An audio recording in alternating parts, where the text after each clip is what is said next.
வணக்கம் தலைமைகளே. இன்னைக்கு வரலாற்றில் பதிவான மிக சிறப்பான இராணுவ மீட்பு நடவடிக்கை ஒன்று. இந்த இராணுவ மீட்பு நடவடிக்கையில் உலக சாதனை ஒன்று பதிவாயிருக்கு. இது இஸ்ரேலில் நடந்தது. அம்மாக்களை காப்பாற்றுதல் அப்படின்னு வரும் இந்த இராணுவ மீட்பு நடவடிக்கை. இஸ்ரேலில் பயங்கரவாத தடுப்பு பிரிவு, நம்ம இந்தியாவில் கருப்பு பூனைகள், நேஷனல் செக்யூரிட்டி கார்ட்ஸ்மோ, அதே போல் இஸ்ரேலில் இருக்கிறது. அதாவது பயங்கரவாதத்திற்கு எதிரான சிறப்பு அதிரடி படை யாமம் ஸ்பெஷல் ஃபோர்ஸஸ் பண்ணியது. இந்த யாமம் ஸ்பெஷல் ஃபோர்ஸஸ் இஸ்ரேலுடைய காவல்துறையின் கட்டுப்பாட்டில் வரும் சிறப்பான அதிரடி படை பிரிவு. அதனுடைய ஒரு வரலாற்று சிறப்புமிக்க ஆப்ரேஷன் இது. நிச்சயமா ஒரு இராணுவத்தை நேசிக்கும் எல்லாருமே தெரிஞ்சுக்கணும். குறிப்பாக அதிரடி படை, அதிரடி சண்டைகள் எப்படி நடக்கும்னு சொல்லி இதில் ரொம்ப தெளிவாக தெரியும். இந்த செய்திக்கு போறதுக்கு முன்னால, இந்த ஈரான் அமெரிக்கா போரில் அநேகமான குழப்பமான தகவல் இங்கே வருது. இன்னும் சிலர்லாம் ஒரு பைத்தியக்காரத்தனத்துக்கு போய் சண்டை ஆரம்பிச்சிருச்சு, தாக்குதல் ஆரம்பிச்சிருச்சுலாம் பேசி போட்டிருக்காங்க பதிவுகளை. அது எதுவுமே இல்லை. அமெரிக்காவுக்கும் ஈரானுக்கும் இடையான பேச்சுவார்த்தை, இறுதிக்கட்ட பேச்சுவார்த்தைன்னு சொல்லலாம், இன்னும் நடந்துகிட்டு தான் இருக்கு. நான் ஞாயிற்றுக்கிழமை பதிவை கொடுக்குறேன். ஞாயிற்றுக்கிழமை காலைல வரைக்கும் பேச்சுவார்த்தைகள் போயிட்டு இருக்கு. மிகப்பெரிய முன்னேற்றமும் இல்லை, மிகப்பெரிய பின்னேற்றமும் இல்லை.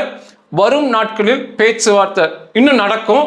அதே சமயத்தில் அமெரிக்காவின் படை குவிப்பு தொடர்ச்சியாக போயிட்டு இருக்கு. இதுதான் அமெரிக்கா ஈரானுடைய நிஜ யதார்த்தம். அப்புறம் நான் இஸ்ரேல் பற்றிய பதிவு கொடுக்கும்போது இஸ்ரேல் முப்படை தளபதி ஏஆர் ஜமீர்னு பேசுவேன். அநேகர் என்கிட்ட கேட்டிருந்தாங்க கமெண்ட்ல, எப்படி ஒரு இஸ்லாமியர் இஸ்ரேல் முப்படை தளபதியாக வந்தோன்னா, இஸ்ரேலில் இஸ்லாமியரோ அரபியரோ இராணுவத்திலே பெரிய அளவு சேர முடியாது, சேர்த்தவே மாட்டாங்க. முப்படை தளபதிக்கு வரக்கெல்லாம் வாய்ப்புகளே இல்லை, அதிகாரியாகவே வர முடியாது, காவல்துறையிலும் பெருசாக வர முடியாது இஸ்லாமியர்களும் அரபியர்களும். ஏன்னா அவங்க துரோகிகளாக இருக்காங்க. இஸ்ரேலுக்கு அவர்கள் நேர்மையாக இல்லை, துரோகம் தான் மனசில் வச்சிருப்பாங்க. அதனால அவங்களுக்கு சேர்த்த மாட்டாங்க. இவர் பேர் ஏஆர் ஜமீர், ஏஆர்எல்ல EYAL, ஏஆர் ZAMIR ஜமீர். இவங்கெல்லாம் வெறித்தனமான யூதர்கள். ஓகே, இந்த பதிவு பொதுவாக சினிமாவில் காட்டப்படுவதற்கும் நிஜத்திற்கும் மிகப்பெரிய வித்தியாசங்கள் இருக்கும். இராணுவத்திலும் சரி, காவல்துறையிலும் சரி. சினிமாவில் காட்டுறதெல்லாம் நம்ம பார்க்கறது உண்மையாகவே பைத்தியக்காரத்தனமாக தான் எடுப்பாங்க. விஷயம் தெரியுதோ இல்லையோ அவங்க வேற மாதிரி எடுத்துக்கிட்டு இருப்பாங்க. ஒரு சுவரசத்துக்காக அப்படி எடுப்பாங்கன்னு சொல்லலாம். இந்த ஆப்ரேஷனை இந்த யாமம் ஸ்பெஷல் ஃபோர்ஸ் யூனிட்டுக்கு அவங்க தலைமையகத்தில் தங்கி இருக்கணும், வீட்டுக்கெல்லாம் போகக்கூடாது. எப்போவுமே தயாராக இருந்து கொண்டே இருக்கணும். அவர்களுடைய தலைமையகம், அவர்களுடைய தளத்தில் கிளம்பணும் அவசரம் அப்படின்னா அங்கே பெல் அடிப்பாங்க, பெல் அடிப்பாங்க. உடனடியாக கிளம்ப வேண்டும். எந்த நிலையில் இருந்தாலும் சரி, பெல் அடித்ததுக்கும் அவங்க வாகனத்தில் போய் ஏறதுக்கும் இடைப்பட்ட நேரம் சில வினாடிகள் தான் இருக்கணும். அதாவது உங்க உடை மாற்றுவதற்கு மட்டுமே அவருக்கு நேரம் கொடுக்கப்படும். வேற எதற்குமே நேரம் இல்லை. பல் துலக்குவதற்கு, குளிப்பதற்கு, கழிவறை செல்வதற்குமே நேரம்லாம் கிடையாது. அதே போல தயாராக அவர்கள் அனைவருமே பேக் வச்சிருக்கணும். அவர்கள் ஆயுதங்கள், பிற பொருள் எப்பவுமே தயாராக இருக்கணும். பெல் அடிச்சிட்டாங்கன்னா நொடிகளில் ட்ரெஸ்ஸை மட்டும் போட்டுக்கிட்டு போய் வாகனத்தில் ஏறணும். சில நொடி பொழுதுல இந்த தாக்குதல், இந்த ஆப்ரேஷனில் எப்பவுமே இந்த பாலஸ்தீன பயங்கரவாதிகள் ஒரு குயுக்தியா நாட்களை தேர்ந்தெடுக்கும் போதே மிகச்சரியாக தேர்ந்தெடுப்பானுங்க. ஒரு ஓய்வு நாள் பார்த்து, இது பூரீம் பண்டிகை, யூதர்களுக்கான மிகப்பெரிய பண்டிகை. பூரீம் பண்டிகை அடுத்த நாளை தேர்ந்தெடுத்திருந்தாங்க. வழக்கம் போல பூரீம் பண்டிகை கொண்டாடி எல்லாம் ரொம்ப ஓய்வாக இருக்கும்போது அதிகாலை தாக்குதல் நடத்தும் போது ஒன்றுமே பண்ண முடியாது. அதுக்கேற்ற போல தான் இங்கே இருந்துச்சு. விடிய விடிய இந்த யாமம் வீரர்கள் பார்ட்டி அன்னைக்கு பூரீம் பார்ட்டியரில் பூரீம் கொண்டாடுறாங்க. மனைவிகள் மற்றும் காதலிகள் இருந்தால் காதலிகள், மனைவிகள் அல்லாத கல்யாணம் செய்யாதவர்கள், அவருடைய காதலிகள் எல்லாமே குடும்பத்தோடு அந்த தளத்திற்கு விடிய விடிய ஆடிப்பாடி மகிழ்ந்து முடியாம ஓய்வு எடுக்கும் நேரம் தான் இந்த பெல் அடிச்சது. யாருக்குமே எந்திரிக்கவே முடியல. இன்னும் நைட்டு பூரா முழிச்சது இருக்காங்க. ஆனால் பெல் அடிக்குது, வேற வழி இல்லை. உடைகளை மாற்றி எல்லாம் போனாங்க. அதிகமாக சாப்பிட்டு வயிற்று, அதாவது எப்படி கழிவறை கூட போக முடியல. இந்த தாக்குதலில் ஈடுபட்ட ஒரு கமாண்டோ அந்த தாக்குதல் நடந்த இடத்துல நான் கழிவறை போயிட்டு வந்துறேன்னு சொல்லி அந்த மறைவிடத்தை பயன்படுத்தினார் பகை. இதுதான் யதார்த்தம். நிஜத்துல ஒரு கமாண்டோக்களுடைய வாழ்க்கை இப்படிதான் இருக்கும். சினிமாவை பார்க்கறது மிகப்பெரிய, சினிமாவில் காட்டுவது. எனக்கு என்ன ஆசைனா உண்மைகளை தெரிந்து கொண்டு அதை போல சினிமா எடுத்தா இன்னும் சிறப்பா இருக்கும். இன்னொன்று, நமக்கு அதிகமாக திறமைகள் இருந்திருக்கலாம், ஆனால் நமக்கு வாய்ப்புகளே கிடைக்காம நம்ம ஓரம் கட்டப்பட்டிருக்கலாம்.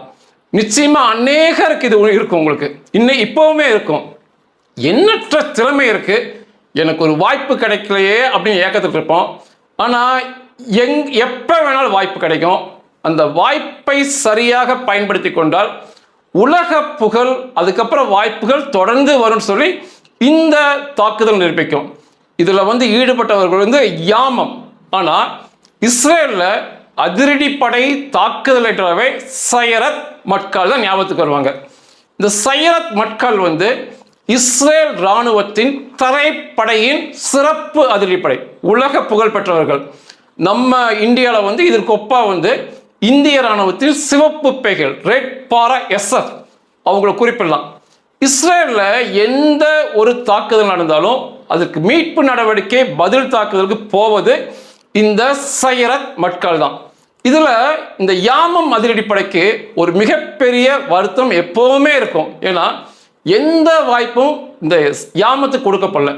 எல்லா சண்டைகளிலுமே தாக்குதலுக்கு தலைமையா போனது சைரத் மட்கால் தான். இதுல யாமத்தில் அநேகருக்கு அந்த வேலையை ராஜினாமா செய்கிறோம் சொல்லி கடிதமே கொடுத்தாங்க. எங்களுக்கான வாய்ப்பே இல்லை, எப்பவுமே அவங்க தான் போறாங்க, எங்களை துணைக்கு தான் அனுப்புறீங்க, நாங்க இவ்வளவு சிறப்பா இருந்துமே எங்களுக்கு வாய்ப்புலன்னு சொல்லி ஒரு ஆதங்கத்துல ராஜினாமா கடிதம்லாம் கொடுத்துருந்தாங்க. இந்த சைரத் மட்காலுக்கு எப்படி ஆள் எடுப்பாங்கன்னா, இஸ்ரேல் இராணுவத்துக்கு சேருவதற்கு ஆட்கள் வராங்க அப்படின்னா அதுல நன்றாக உயரமுள்ள, சண்டைகளில் கற்று தேர்ந்த, நல்ல உடல்வாகு உடையவங்க வந்தாங்க அப்படின்னா அவங்கள முதல்ல சைரத் மட்காலுக்கு கொண்டு போயிடுவாங்க. அங்க சிறப்பு பயிற்சி கொடுத்து அதில் அவங்க தேர்ச்சி பெற்றாங்கன்னா அந்த சிறப்பான நபர்கள் சைரத் மட்கால் இருப்பாங்க. இப்படி பார்க்கும்போது இஸ்ரேலியே உள்ள சிறப்பானவர்கள், உயரமானவர்கள், அதிகமான திறமையுள்ளவர்கள் இருப்பது சைரத் மட்கால் தான். அது ஒத்துக்கிட்டே ஆகணும். அதற்கடுத்து வரவங்கலாம் இந்த யாமத்துலாம் போய் சேருவாங்க. ஆனாலுமே யாமத்துக்கு வாய்ப்பே கிடைக்காம இருந்துச்சு. இந்த சண்டையிலையுமே சைரத் மட்கால் தான் போயிருக்கணும், போனாங்க. ஆனா ஒரு சின்ன ஒரு தவறால அவங்களால சண்டையில் ஈடுபட முடியல. யாமம் இந்த அதிரடி தாக்குதலில் ஈடுபட்டாங்க. உலக சாதனை ஒன்று பண்ணி காமிச்சாங்க. எல்லாம் சொல்லுவாங்க 40 நொடிகள்ல, அதாவது அவங்களுக்கு உத்தரவு கொடுத்திருந்து அந்த இலக்கை அழிப்பதற்கு, பாலஸ்தீன பயங்கரவாதிகளை கொன்று முடிப்பதற்கு 40 நொடிதான். ஓடி போய் சில 100 மீட்டர் ஓடணும், பஸ்ஸை அடிச்சு உடச்சு உள்ள போகணும், உள்ள போய் சுட்டுக்கொள்ளணும், அவங்கள ஒண்ணுமெல்லாம் பண்ணிட்டு அதை பயணிகளை மீட்கணும். வெறும் 40 நொடின்னு சொல்லி உலக சாதனைமாங்க. ஆனா அந்த சண்டையில் ஈடுபட்ட யாமம் என்ன சொல்லுவாங்கன்னா 12 நொடிகள்ல முடிச்சு காமிச்சோம் அப்படிம்பாங்க. மிகப்பெரிய இந்த அளவுக்கு ஒரு பெரிய வெற்றியை எந்த ஒரு அதிரடிப்படையும் உலகத்துல செய்யல. 12 நொடிக்குள்ள 100 மீட்டர் ஓடி இலக்கை அழிச்சு யாருமே பண்ணல. அதுக்கப்புறம் தொடர்ச்சியாக யாமத்திற்கு வாய்ப்புகள் மேல் வாய்ப்புகள் கொடுத்துக்கிட்டே இருக்காங்க இஸ்ரேல்ல. இன்னைக்கு யாமம் ஸ்பெஷல் போர்சஸ் வருஷத்துக்கு 300 தாக்குதல் நடவடிக்கைகள் இருக்காங்க. முதல்ல வாய்ப்பே இல்லைன்னு சொல்லி ராஜினாமா செய்ய சென்றவர்கள் இன்னைக்கு அவங்களுக்கு ஓய்வே கிடையாது. வருஷம் 300 தாக்குதல் செல்றாங்க. இதுவுமே நமக்கு ஒரு பாடம் தான். ஏன்னா நமக்கு வாய்ப்பில்லையே நம்ம ஒரு ஏக்கமா இருக்கலாம். ஆனா திறமைகளை வளர்த்து கொண்டே இருங்க, நிச்சயமா ஒரு நாள் வாய்ப்பு கிடைக்கும், நீங்க பிரகாசிப்பீங்க, உலக புகழ் பெறுவீங்க. சரி, நீ தாக்குதலை பார்க்கலாம். இந்த யாமம் ஸ்பெஷல் போர்சஸ் 1974 உருவாக்கப்பட்டது. சைரத் மக்கள் அதிரடிப்படை வந்து ஒரு ஆப்ரேஷனில் ஒரு தவறு பண்ணாங்க, மிகப்பெரிய உயிர் சேதம் ஏற்பட்டுச்சு.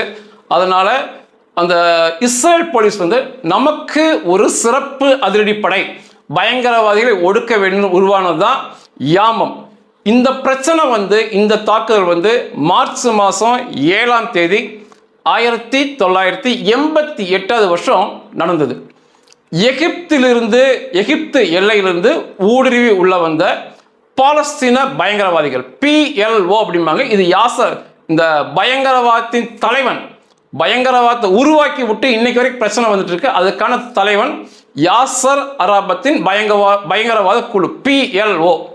அதில் உள்ள 3 பயங்கரவாதிகள் நள்ளிரவை பயன்படுத்தி, பண்டிகை காலத்தை பயன்படுத்தி எகிப்து எல்லை வழியாக இரவு 1:30 மணிக்கு மேலே 3 பேர் இஸ்ரேலுக்குள்ள வராங்க. 3 பேர் கையிலையுமே AK-47 அசால்ட் ரைஃபிள் வச்சுருந்தாங்க, சப்மிஷன் கன் வச்சுருந்தாங்க, கையெறி குண்டுகளை வச்சுருந்தாங்க. அதாவது எவ்வளோ சுமக்க முடியுமோ அவ்வளோ ஆயுதங்களும் இதர தோட்டாக்கள், உபரி தோட்டாக்களையுமே மிகப்பெரிய அளவு, அதாவது ஒவ்வொருத்தருமே ஒரு 400 பேரை சுடக்கூடிய ரவுண்டு தோட்டாக்களை உபரியா வச்சு தான் இந்த 3 பேருமே ஊடுருவி வந்தாங்க. இரவு 1:30 மணிக்குள்ள இஸ்ரேலுக்குள்ள வந்திருந்தானுங்க.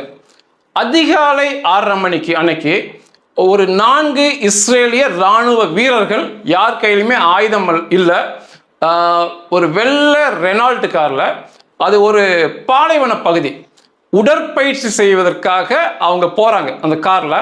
அப்போ அங்கே மறைஞ்சிருந்த இந்த 3 பயங்கரவாதிகளும் சரமரியா துப்பாக்கியில அந்த காரை நோக்கி சுடுறாங்க.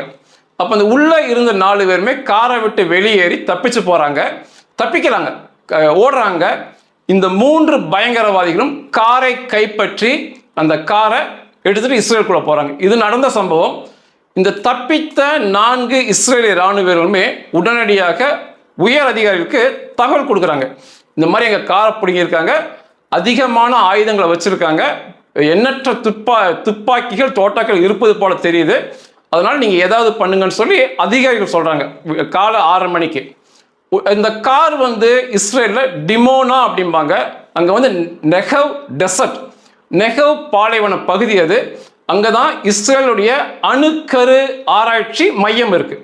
அந்த பகுதியில், அந்த பகுதியை நோக்கி கார் போகுது. இதுதான் அவங்க கொடுத்த தகவல். உடனே இஸ்ரேல் காவல்துறையினர் அந்த பகுதியில் ரோட் பிளாக் அப்படிம்பாங்க, சாலை தடுப்புகளை உருவாக்கி, இன்னும் சில இடத்துல கண்டெய்னர்கள், ட்ரெய்லர் அங்கே கிடைச்சது, நின்ன ட்ரெய்லர் எடுத்து ரோட்டுக்கு குறுக்க போட்டு அந்த கார் பெருசா ஊருக்குள்ள போகாத மாதிரி சாலை தடுப்புல வச்சிருந்தாங்க. 6:30 காரை பிடிங்கிட்டு ஓடிட்டு போறாங்க. 7:15 அப்படிங்கும் போதெல்லாம் சாலை தடுப்புகளை பார்க்கறாங்க. அந்த 3 பயங்கரவாதிகளும் சாலை தடுப்பு மேல அந்த காரை விட்டு மோதி அதை அடிச்சு உடைச்சிட்டு துப்பாக்கி சூடு நடத்திக்கிட்டே திரும்ப போயிட்டே இருக்காங்க. ஒரு 8 மணி அளவுல அந்த நெகவ் டெசர்ட், அந்த நெகவ் பாலைவன பகுதியில் ஒரு பெரிய கண்டெய்னர் வந்து இஸ்ரேல் போலீஸால் நிப்பாட்டப்பட்டிருக்கு. அதை தாண்டி அவனுனால போக முடியல, காரால் போக முடியல, ஏன்னா கார் தாண்ட முடியாது. கண்டெய்னர் நோக்கி சுடுறாங்க, அதில் எந்த வித பிரயோஜனமே இல்லை. கண்டெய்னரில் ஆள் இல்லை, இவனுக்கு துப்பாக்கியில் சுடுறதும் வேஸ்ட் தான். காரில் அது முன்னோக்கி போக முடியாது. பின்னால் இஸ்ரேல் போலீஸ் வரிசையாக வந்துக்கிட்டே இருக்காங்க, அவனுக்கு எங்கேயுமே போக முடியல. அப்போது இவர் மிகப்பெரிய துரதிர்ஷ்டம், அந்த இஸ்ரேலிய அணுக்கரு உலைக்கு வேலைக்கு சென்ற பணியாளர்கள் நிறைந்த பஸ் ஒன்று அந்த பக்கம் இருக்குது. அதுவுமே கண்டெய்னர் இருக்குனால அதுவுமே போக முடியல, இவனுங்களும் போக முடியல. இவனுக்கு என்ன பண்ணுறானுங்க, அந்த பஸ்ஸை பார்த்தோன்னே, பஸ்ஸில் பயணிகளை பார்த்த உடனே மின்னல் வேகத்தில் அந்த பஸ்ஸை நோக்கி ஓடுறாங்க, துப்பாக்கி சூடு நடத்துகிறாங்க. அப்போ அங்கிருந்த ஒரு கார், அந்த ஒரு மினி வேன், அந்த மினி வேனில் ஒரு 4 பள்ளி ஆசிரியர்கள் இருக்காங்க. அவங்களுமே எல்லாமே காலைல பணிக்கு போகிறவங்க தான். அவங்கள நோக்கி துப்பாக்கி சூடு நடத்துகிறாங்க. அந்த மினி வேன் டிரைவர் அந்த 3 பயங்கரவாதிகள் நோக்கி மிக வேகமாக ஓட்டி மோதலுக்கு வராரு. முதல்ல ஒரு பதில் தாக்குதல், ஆனால் அதில் அவனுக்கு தப்பிச்சிடறானுங்க. தப்பிச்சுக்கிட்டு அந்த பஸ்ஸை நோக்கி ஓடும்போது அந்த பேருந்து ஓட்டுநர் கவனிச்சிடறாரு. 3 பேர் ஓடி வரானுங்க, வெறித்தனமாக இருக்கானுங்க, கைகளில் எதிர துப்பாக்கி இருக்கு. உடனடியாக அந்த பஸ்ஸில் வந்து 2 கதவுகள், முன்னாலையும் பின்னாலும் இந்த கதவை ஆட்டோமேட்டிக் டோர் அப்படிம்பாங்க, திறந்துட்டு சத்தமிட்டு சொல்கிறாரு, ஓடிடுங்க, தப்பிச்சுங்க, வராங்கன்னு சொல்லும்போது அந்த பஸ்ஸில் தப்பிக்க முடிஞ்சவங்க தப்பிச்சு ஓடிடுறாங்க. ஆனால் ஒரு 11 பேர் பஸ்ஸில் இருக்கும்போது மாட்டிக்கிறாங்க. அந்த பேருந்து ஓட்டுநர் தப்பிச்சிட்டாரு. அந்த 11 பேர் பஸ்ஸுக்குள்ளே மாட்டிக்கிறாங்க. அதில் 11 பேரில் 10 பேர் பெண்கள், எல்லாமே தாய்மார்கள். இதுதான் அம்மாக்களை மீட்கும் நடவடிக்கை அப்படிம்பாங்க. தாய்மார்கள், குழந்தைகள்லாம் இருக்கு. அந்த 10 பெண்களும் ஒரு ஆணும் பஸ்க்குள்ள மாட்டிக்கிறாங்க. இந்த 3 பயங்கரவாதிகளும் பஸ்ஸுக்குள்ள ஏறி அந்த பஸ்ஸை வந்து 11 யூதர்களோட சிறைப்பிடிச்சிடறாங்க. அந்த பஸ்ஸை பிடிச்சுக்கிட்ட 3 பயங்கரவாதிகளுமே வைத்த கோரிக்கை 30 நிமிடத்துக்கு உள்ள இந்த செஞ்சிலுவை சங்கத்தின் ஆட்களை நாங்கள் சந்திக்க வேண்டும். ஒன்று, இஸ்ரேல் சிறையில் உள்ள இந்த PLO பயங்கரவாதிகள் யார் யார் சிறையில் இருக்காங்களோ அத்தனை பேரையும் விடுதலை செய்ய வேண்டும். இல்லைன்னா இந்த எல்லாரையுமே சுட்டுக்கொள்வோம். இதுதான் அவர்கள் விதித்த நிபந்தனை. உடனடியாக வந்து இஸ்ரேல் காவல்துறை அந்த இடத்துல சுற்றி தான் இருந்தாங்க. சிறப்பு அதிரடிப்படையான யாமத்துக்கும் தகவல் போகுது. இந்த இராணுவத்தின் சிறப்பு அதிரடிப்படையான சைரத் மட்காலுக்கும் தகவல் போகுது. இவங்க என்ன சொல்றாங்கன்னா, அந்த ஸ்பெஷல் ஃபோர்ஸஸ் வரட்டும் அப்படின்னு சொல்லி அந்த காவல்துறையினர் அந்த பஸ்ஸை சுற்றி தான் இருந்தாங்க. சற்று தலைவிட இவங்களுக்கு தகவல் கொடுத்துட்டு காத்துக்கிட்டு இருந்தாங்க. இப்போதான் இது வந்து பூரிம் பண்டிகை முடிஞ்ச அடுத்த நாள் விடிய கால எல்லோருமே பூரிம் கொண்டாடி விட்டு ஒரு களைப்போட இருந்த சமயம்தான். இதே சமயத்தில் தான் அந்த யாமம் ஸ்பெஷல் தளத்தில் பூரிம் கொண்டாடிட்டு எல்லோருமே களைப்பாக தூங்கி கொண்டிருக்காங்க. 6:30 மணிக்கு பஸ் இந்த சம்பவம் ஆரம்பிக்குது. ஒரு 7:30 மணி அப்போல்லாம் அங்கே தகவல் போயிடுது யாமம் யூனிட்டுக்கு.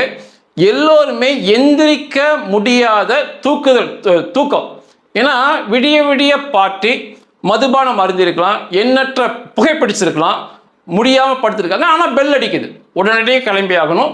உடனடியாக உடையை மட்டும் மாற்றிக்கொண்டு பல்ல கூட யாருமே விளக்கலை. அவங்க பதிவு பண்ணுற பல் விளக்கலை, எதுவுமே பண்ணல. கழிவறை போல உடைய மாட்டிக்கிட்டோம். எங்களுடைய பேக் ஆயுதங்கள் இருந்த பைகளை அவங்களுக்கு வேன் கொடுக்கப்பட்டுருச்சு. வேன்களில் ஏற்றிக்கிட்டு 3 வேனில் அந்த யாமத்துடைய ஸ்பெஷல் ஃபோர்ஸஸ் கிளம்பி வராங்க. ஒரே ஒருத்தர் அந்த தளத்தில் இருந்த ஒரு கமாண்டோ அது இல்லை, அங்கே காணோம். கொஞ்ச தூரம் வேனில் வரும்போது அவர் வந்து நடைப்பயிற்சி ஜாகிங் போவார் இல்லையா, அந்த உடையோட போயிட்டு இருக்கார். அதே உடையோட ஏரியா வண்டியில் சொல்லி அவரையும் ஏற்றி வச்சுக்கிட்டு மொத்தம் அந்த 3 வேனில் 3 யூனிட் அந்த சம்பவ இடத்தை நோக்கி போகிறாங்க. அவங்க சம்பவ இடத்தை நோக்கி அந்த நெகவ் டெசர்ட் நோக்கி போகும்போது வேனில் போகும்போது தலைக்கு மேலே CH-53 சி ஸ்டாலியன் அப்படிம்பாங்க. இது ஒரு பிரம்மாண்டமான ஹெலிகாப்டர். பொருட்களை கொண்டு செல்லலாம், அதிகமான ஆட்களை கொண்டு செல்லலாம். இது அவங்க தலைக்கு மேலே பறந்து அந்த ஹெலிகாப்டரும் நெகவ் டெசர்ட் போயிட்டு இருக்கு. இந்த வண்டியில் இருந்த வேனில் இருந்த யாமம் யூனிட் தெரியுது. மேலே போகிறது சைரத் மட்கால் கமாண்டோன். திரும்ப இவங்களுக்கு ஒரு சலிப்பு, இதோ ஒரு வாய்ப்பு கிடைச்சு நம்ம போகிறோம். ஆனால் இங்கேயுமே நமக்கு முன்னால் சைரத் மட்கால் போகிறாங்க. அப்போ நிச்சயமாக அவர்கள் தான் தாக்குதல் நடவடிக்கையில் ஈடுபடுவாங்க.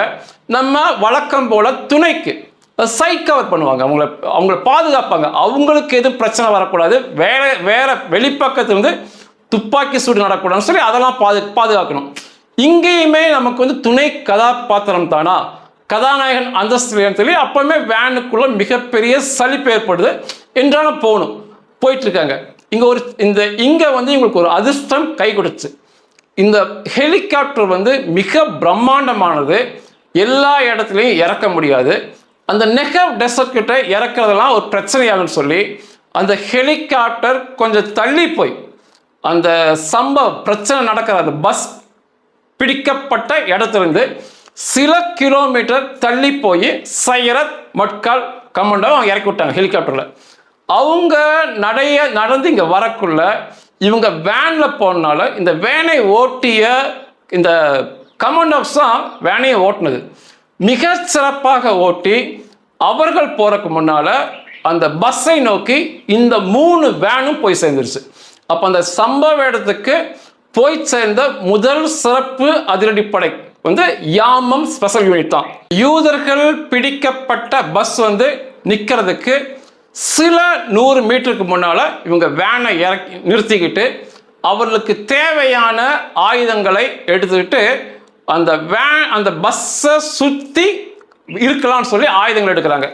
இதில் வந்து யாமம் ஸ்பெஷல் ஃபோர்ஸஸ் உபயோகப்படுத்திய ஆயுதங்கள் வந்து கை துப்பாக்கி ஜிபி 53 9mm பிஸ்டல் அப்படிம்பாங்க. அந்த கை துப்பாக்கி உசி மிஷின் கன் அப்படிம்பாங்க. அதாவது உசி சப் மிஷின் கன், மிக சிறியது, வரலாற்று புரட்சி ஏற்படுத்திய ஒரு இயந்திர துப்பாக்கி. அதுலேயே மினி உசி கன் அப்படின்னு சொல்லி திரும்ப வந்திருந்தது. அந்த மினி உசி கன் எடுத்திருந்தாங்க. இந்த 9mmக்கும் உசிக்கும் தேவையான ஒரு அதிகமாக திரும்ப திரும்ப லோட் பண்ணக்கூடிய மேகசின், தோட்டாக்கள் அடங்கிய அந்த டப்பாக்கள், அதை எடுத்துக்கிட்டாங்க. கிரனேடை எடுத்துக்கிட்டாங்க. அசால்ட் ரைஃபிள் இங்கே அவங்க எடுக்கலை. எல்லா விதமான ஆயுதங்களும் அவங்க பேக்கில் இருக்கும். ஒரு கமாண்டோ அப்படின்னாருன்னா அவருடைய பேக்கில் அனைத்து வித சண்டைக்கு தேவையான ஆயுதங்கள் இருக்கும். இந்த இடத்துல வந்து இரவில் பார்க்கக்கூடிய ஒளி வீசக்கூடிய, அதாவது பிரகாசமாக ஒளி வீசக்கூடிய ஆயுதங்கள், இந்த வெடிப்பொருட்கள் எதையுமே எடுக்கலை. ஏன்னா அந்த பஸ் வந்து மாட்டிக்கிட்டு இருக்கிறது ஒரு பாலைவனத்தில் பகலில். இதெல்லாம் நடக்கும்போது 8:30 ஆயிடுச்சு. பகல் வெளிச்சம் பயங்கரமாக இருக்குது. இப்போ அதெல்லாம் தேவையில்லை, அதை விட்டுறாங்க. அசால்ட் ரைஃபிளை எடுக்கலை. அசால்ட் ரைஃபிள் பெரிதாக இருக்கும் இயந்திர துப்பாக்கி, AK-47 இதுக்கு ஒரு உதாரணம், அதையும் எடுக்கலை. ஏன் எடுக்கலை அப்படின்னா பஸ் என்பது ஒரு 12 மீட்டர் 14 மீட்டர் நீளம் இருக்கும், ஒரு 5 மீட்டர் அகலம் இருக்கும். பொதுவாக பஸ்ஸில் வந்து முன்வாசல் வழியாக பின்வாசல் வழியாக உடைச்சிட்டு உள்ளே போகலாம், அல்லது பின்னால் இருக்க ஜன்னல்கள் கண்ணாடிகள், பக்கவாட்டில் இருக்க ஜன்னல்களை உடைச்சிட்டு உள்ளே போகலாம். அப்படி உடைச்சிட்டு தாக்குதல் நடத்தும் போது கைகளில் அசால்ட் ரைஃபிள் இருந்தால் அதுவே ஒரு பிரச்சனையை கொடுத்துரும்.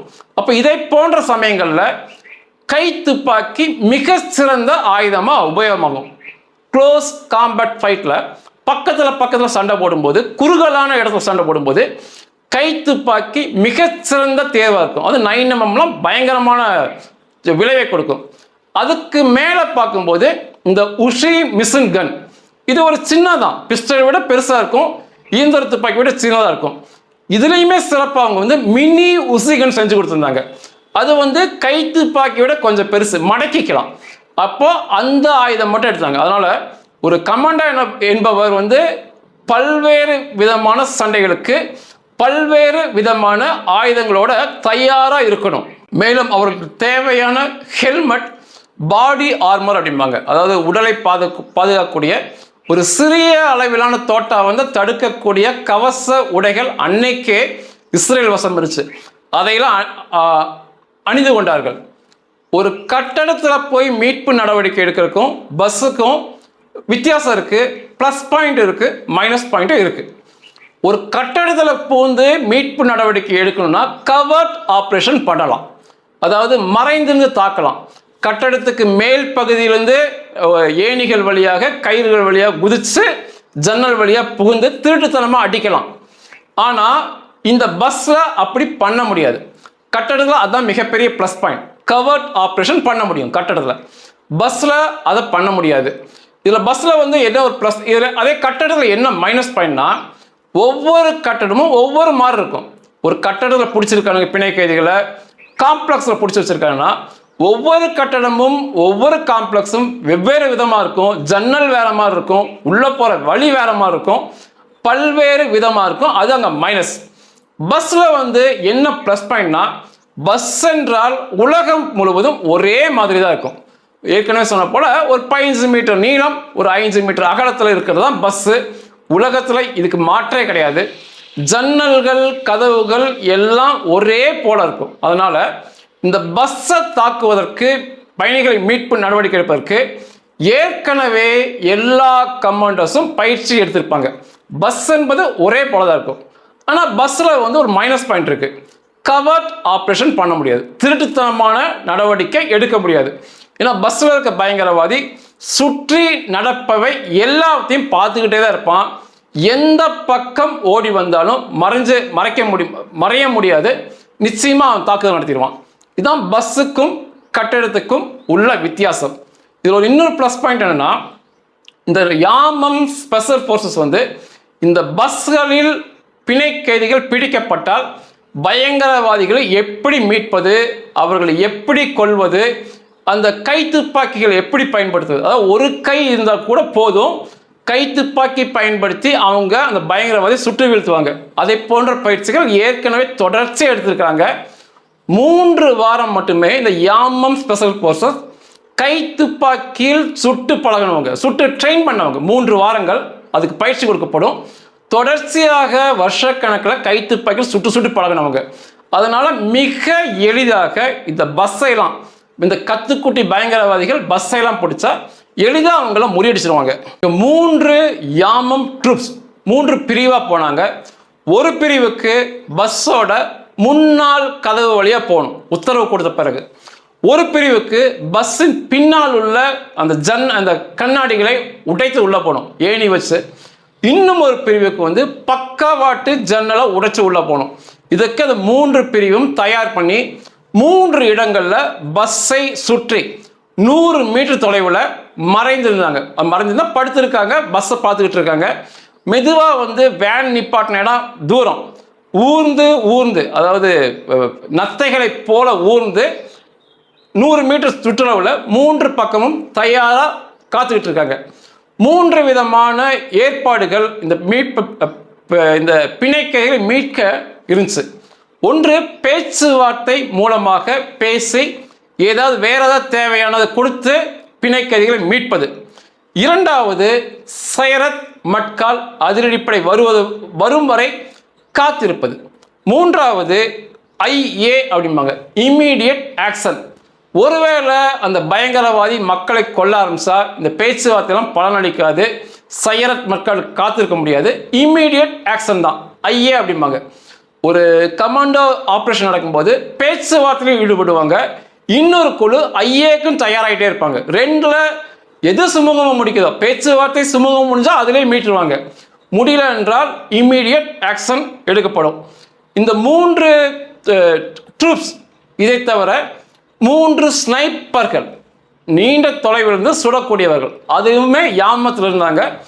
அந்த பஸ்ஸுக்கு அந்த பக்கம் ஒரு போலீஸ் ஜீப் நின்றுச்சு சில 100 மீட்டர் தொலைவில். இந்த ஸ்னைப்பர் வந்து 1.5 கிலோமீட்டர் சுடுவாங்க, 1.5 கிலோமீட்டர் தாண்டி சுடுவாங்க. சில 100 மீட்டரில் அந்த ஜீப் இருந்தது.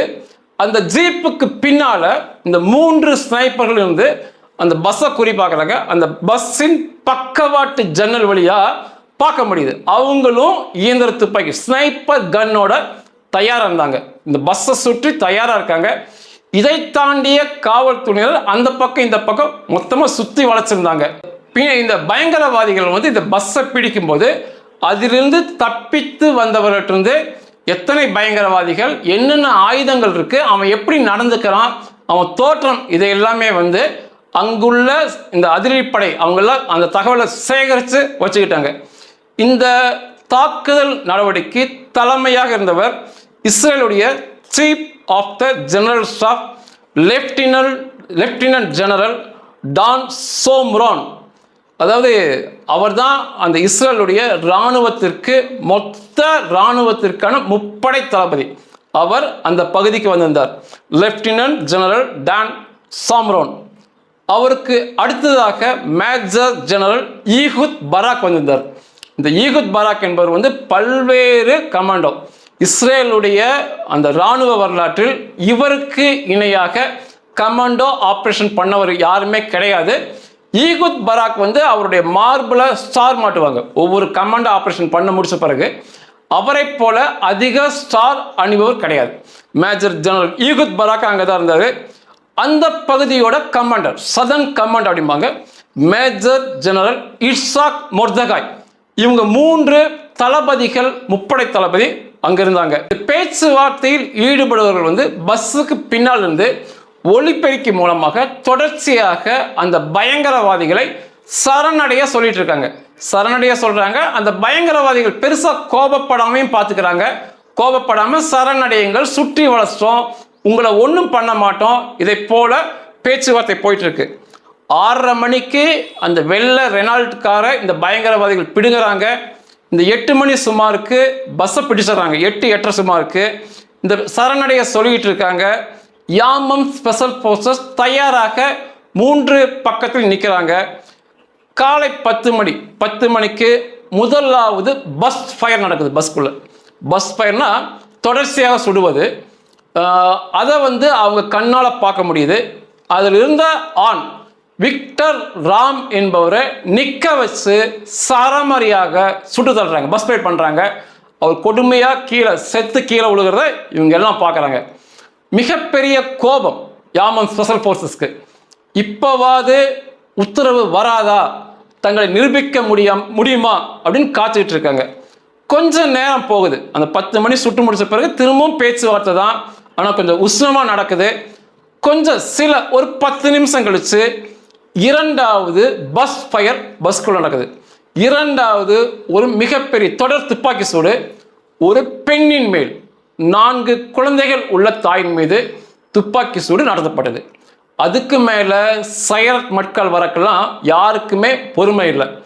அந்த 3 தலைவர்களில் இர்சாக் மொர்தகா என்பவர் அதுக்கு மேலே எதுக்குமே காத்திருக்காம அந்த ஹீப்ரூவில் ஹக்கால் பிளாஃப் அவங்க மொழியில் அசால்ட் அப்படிங்கிறது தாக்குதல் நடத்துங்க, வேற எதையும் பார்க்க வேணாம். பல வருஷம் காத்து கிடந்த இந்த யாமம் சிறப்பு அதிரடிப்படை மின்னல் வேகமாக ஓடுறாங்க. அதாவது அந்த பஸ்ஸை நோக்கி 100 மீட்டர் தள்ளி இருக்காங்க. 3 பக்கத்துலையும் 3 பக்கத்திலிருந்து மின்னல் வேகத்தில் ஆயுதங்களோட உபகரணங்களோட ஓடுறாங்க. இவங்க வரதை பார்த்தோன்னே பஸ்ஸில் இருந்த பயங்கரவாதிகள் தொடர்ச்சியாக இயந்திர துப்பாக்கியில் இவங்களை நோக்கி சுடுறாங்க. இவங்க அதை தாண்டி மின்னல் வேகத்தில் போயிட்டு இருக்காங்க. ஓடும்போதே இவங்க இயந்திர துப்பாக்கியில் சுடுறதுனால ஸ்டன் கிரனேட் மிகப்பெரிய அளவு புகை தரும். இந்த யாமம் கமாண்டர்ஸ் வந்து ஸ்டன் கிரனேடை அந்த பஸ்ஸுக்குள்ளே வீசுகிறாங்க. மிகப்பெரிய புகைகள், குழப்ப சூழல் நிலவுது. இவங்க என்ன சொல்கிறாங்கன்னா, மனசில் பூரா ஒரே எண்ணம், ஓடு, பஸ்ஸில் ஏறு, அவனை கொல்லு. அதுதான். அம்மாக்களை பிடிச்சிட்டாங்க, யூத பெண்களை பிடிச்சிருக்காங்க. மின்னல் வேகத்தில் ஓடு, என்ன ஆனாலும் சரி, யார் செத்தாலும் சரி, மீதம் இருக்கவங்க பஸ்க்குள்ளே ஏறுங்க, பயங்கரவாதிகளை சுட்டுக்கொள்ளுங்க. இதே எண்ணத்தோட 3 தரப்பிலும் மின்னல் வேகத்தில் இறங்கி முதல் பஸ்ஸுக்குள்ளே ஏறினது முன் வாசல் வழியாக சென்ற ட்ரூப் தான். எந்த படை முன் வாசல் வழியா அந்த கதவு வழியா பஸ்ஸுக்குள்ளே போகிறோமோ அவங்க தான் முதல்ல உள்ள போனது மேனாஸ் மற்றும் ரோனான். இந்த 2 கமாண்டர்கள் தான் முதல்ல உள்ள போனது. உள்ள போனைய உசி மிஷின்கன் மூலமாக பின் சீட்ல இருந்த ஒரு பயங்கரவாதியை சரமரியா சொல்றாங்க. அவன் அப்படியே பின் சீட்லயே செத்து விழுகிறான். அதுக்குள்ள பக்கவாட்டு ஜன்னலை உடைச்சுக்கிட்டு கமாண்டர்ஸ் யாமம் அந்த பக்கவாட்டு ஜன்னலை ஏணி மூலமாக வச்சு ஏணியில் ஏறி அந்த ஜன்னலை உடைச்சு உள்ள வந்து மீதம் இருந்த இன்னொரு பயங்கரவாதியை சரமரியாக, அதாவது ஒரு துப்பாக்கி சுடல, single round of fire, automatic fire, ட்ரிகரை பிடிச்சா மட்டம் கொண்டு போகும். உசி மிஷின்கள் தான் இங்கேயும் உபயோகப்பட்டிருக்கு. இரண்டாவது பயங்கரவாதியை சரமரியாக சுட்டுக்கொள்றாங்க. இவங்க சுடும்போது 3வது படை பஸ்ஸின் பின்னால் ஏணியை வச்சு ஜன்னலை உடைச்சு உள்ள வந்து 3வது பயங்கரவாதியை சுட்டு அவங்கள கொஞ்சம் இழுத்து மல்லாக்க போட்டு 3 பயங்கரவாதிகளும் இருக்கிற குண்டு மூலமா அத்தனை கமாண்டர்களும் சரமரியாக சுட்டாங்க. இவங்க போய் இந்த பஸ்ஸை பிடிச்சு இவங்களை கொல்றதுக்கு முன்னாடி இவங்க ஓடுறத வந்து பார்க்கும்போது அந்த 3 பயங்கரவாதிகள் ஒருவன் இன்னொரு யூத அப்பாவி பெண் அவங்கள அவன் சுட்டுக்கொண்டு அந்த டைமில் சுட்டுக்கொண்டான். அதுக்கப்புறம் அடுத்து அவங்க சுடுறதுக்கான நேரம் எதுவுமே இல்லை. அதுக்குள்ள இவங்க ஏறி அவங்களுடைய பணியை முடிச்சாங்க. அதுக்கு அவங்க எடுத்துக்கிட்ட நேரம் 100 மீட்டர் தொலைவில் இருக்காங்க. அங்கிருந்து ஓடி வராங்க, பஸ்ஸில் ஏறுறாங்க, ஜன்னலை உடச்சிட்டு உள்ள வராங்க. இதுக்கெல்லாம் 12 வினாடிகள் தான் எடுத்து 12 வினாடிகளில் அந்த 3 பயங்கரவாதிகள் சுட்டு வீழ்த்தப்பட்டாங்க. இது உலக சாதனை. அந்த பஸ்ஸில் இந்த பெண்மணி, ஒருத்தங்க மீட்கப்பட்ட பெண்மணி பின்னால் பேட்டி கொடுத்தாங்க. அவங்க என்ன சொன்னாங்கன்னா, துப்பாக்கி சுடும் சத்தம் போல ஒரு சத்தம் கேட்டுச்சு. அவங்களுக்கு ஏற்கனவே யாமம்க்கு சொல்லியிருந்தாங்க, அதாவது உங்களுக்கு தாக்குதல் உத்தரவு இந்த மாதிரி ஹீப்ரூவில் சத்தம் போடுவோம், துப்பாக்கியில் ஒரு ரவுண்ட் ஃபயர் பண்ணுவோம்னு சொல்லியிருந்தாங்க. துப்பாக்கி சுடும் சத்தம் கேட்டுச்சு. என்னன்னு குழம்பி போகும்போது சில நொடி, ஒரு நொடிக்குள்ள பஸ்ல எல்லா வழியிலுமே இஸ்ரேலிய கமாண்டர்ஸ் உள்ள வந்துட்டாங்க. சில நொடியில அந்த 3 பயங்கரவாதிகள் சுட்டு வீழ்த்தினாங்கன்னு சொல்லி அந்த பெண்மணிகள் பதிவு பண்ணாங்க.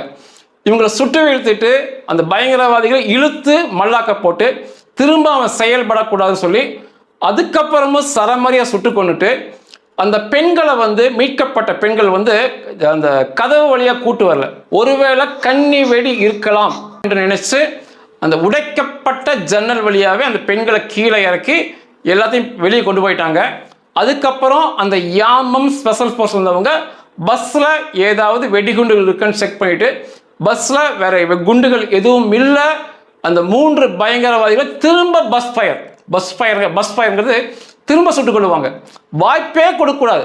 அது சடலமாக இருக்கலாம், அவன் கையில் ஏதாவது இருக்கலாம், ஒருவேளை அவன் குண்டு ஒரு தற்கொலை குண்டுதாரியாக உடம்புக்குள்ள அவன் குண்டை வச்சிருந்துருக்கலாம்.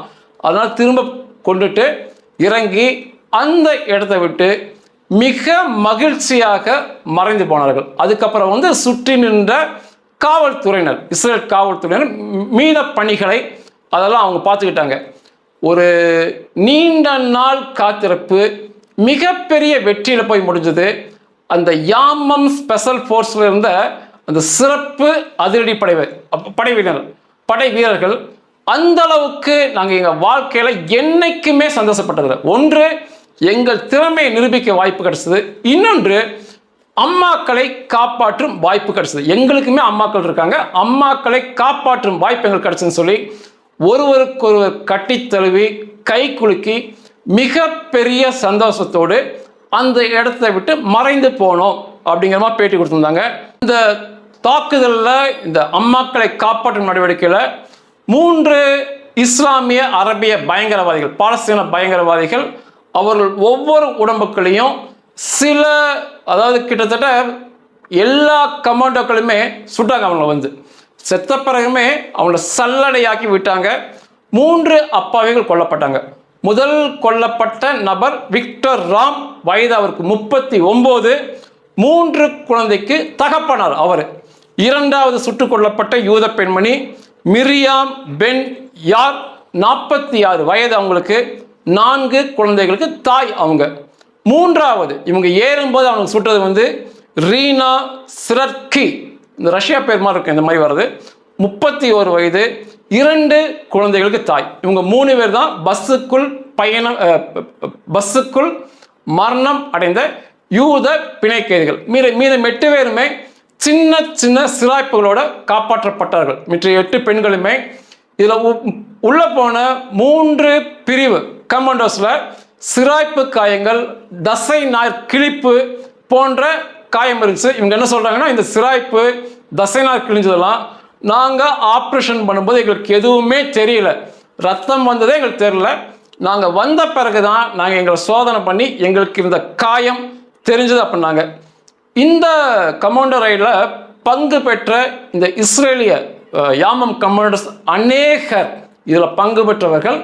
அதற்கப்புறம் அந்த இஸ்ரேலை பாதுகாக்கும் நடவடிக்கையில் வீர மரணம் அடைஞ்சாங்க. அதுக்கப்புறம் வந்த காலங்களில் அன்னைக்கு வந்து ஒரு வாய்ப்பு ஒன்று கிடைக்காதான்னு ஏங்கி இருந்த இந்த யாமம் கமாண்டர்ஸ்க்கு வந்து இன்னைக்கு வருஷத்துக்கு 300, அதாவது கிட்டத்தட்ட தினந்தோறும் ஒரு மீட்பு நடவடிக்கை, பயங்கரவாதிகளை கொல்லும் நடவடிக்கை, இதை போல ஏதாவது ஒரு சிறப்பு அதிரடிப்படை நடவடிக்கையில் இவங்க இஸ்ரேல் முழுவதும் ஈடுபட்டே இருக்காங்க. இதில் பங்கு பெற்ற ஒரு கமாண்டோ ஒருத்தர், அவருடைய புகைப்படத்தை நான் இடையில நிறைய வச்சுருந்தேன். அவர் வந்து இப்போ சமீபத்தில் அந்த தாக்குதல் நடந்த இடத்துக்கு போய் எந்த பாறைக்கு பின்னால் இவர் ஒளிஞ்சிருந்தாரோ, அங்கிருந்து ஓடினாரோ, அந்த பாறையில் உட்கார்ந்து தனது பேர குழந்தைகளை மடியில் உட்கார வச்சு அந்த வீர வரலாறையும் அந்த பேர குழந்தைகளும் வரும் காலங்களில் இஸ்ரேலை பாதுகாக்கும் பணியில் உயிரை கொடுத்தாவது ஈடுபட வேண்டும், இந்த இஸ்ரேலிய அம்மாக்களை பிணை கைதிகளை காப்பாற்ற வேண்டும் என்று சொல்ற புகைப்படத்தையும் வச்சிருக்கேன். நன்றிகள்.